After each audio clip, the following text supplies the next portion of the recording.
지금부터는 우리 두 분의 대표님을 모시고 1부 때 나누지 못한 좀 더 진솔한 이야기를 나누는 그런 시간을 가져보도록 하겠습니다.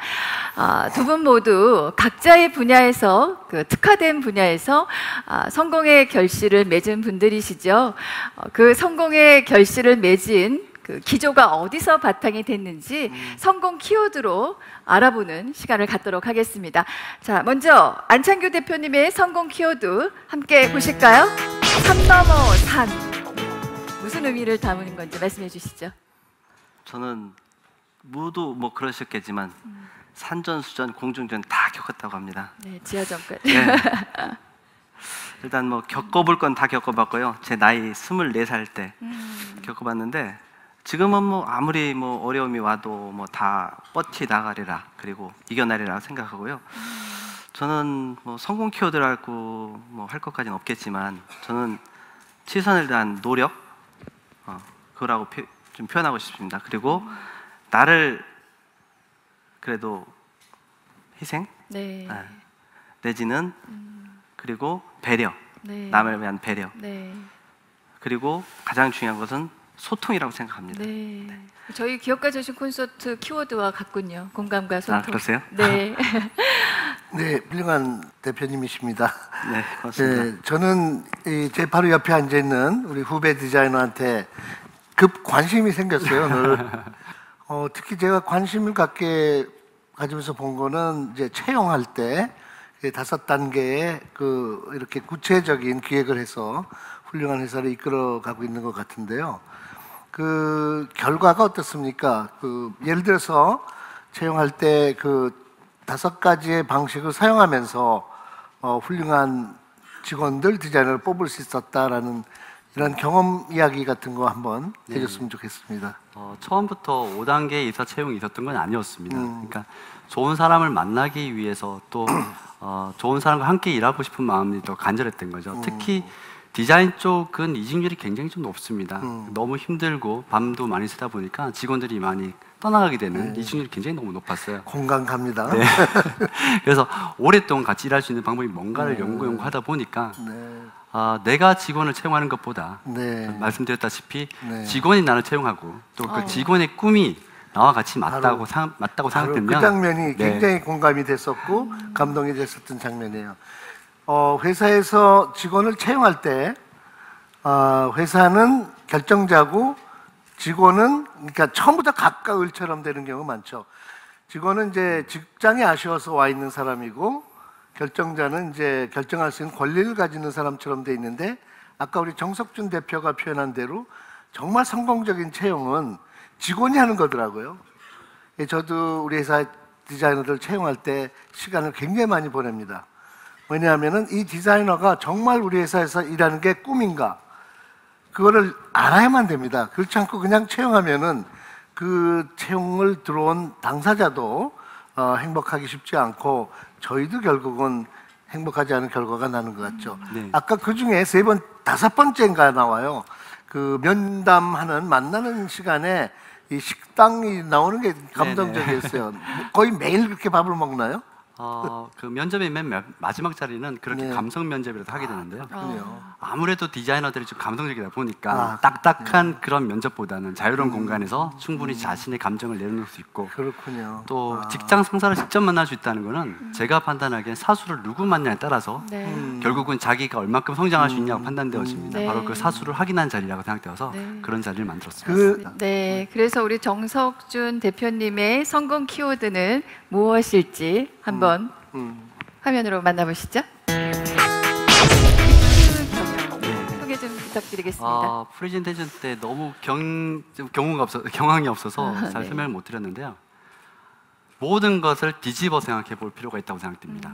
디자인은 사람들에게 어떤 재미있는 요소나 감동을 줄 필요가 있다고 생각들어요. 근데 그 감동을 단지 내가 만들어 놓은 제품이나 서비스에 집중하는 게 아니라 우리 기업 내에 있는 기업 내부에서도 그런 위트를 발휘한다면 좀 더 기업이 활발해지고 즐겁게 일할 수 있지 않느냐라는 데서 기인된 겁니다.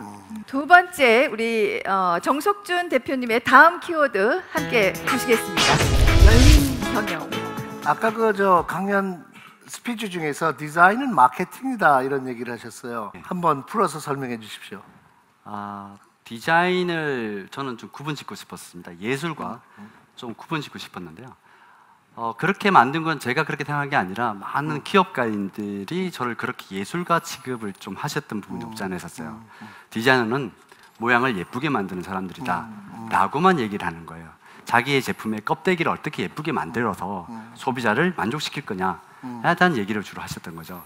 저희는 그 디자인 하나 만들기 위해서 소비자 분석이라든지 그 다음 시장성, 경쟁사, 그 다음에 브랜드 여러 가지를 다 조사를 하고 난 끝에 그 형상을 만들어내는데 그것이 단지 이쁘게 만드는 하나의 좀 오퍼레이터 같은 느낌을 준다는 게 굉장히 좀 마음이 아팠습니다. 그때부터 디자인은 마케팅이라고 얘기하면서 디자인을 할 때는 소비자와 환경 그리고 사회 기타 여러 가지 분야를 다 통틀어서 생각하고 또 생산자에게는 생산 단가까지 그리고 소비자에게는 소비자가 느낄 수 있는 감동까지 생각해야 된다는 기본 개념에서 디자인은 마케팅이라는 개념을 세우게 됐습니다.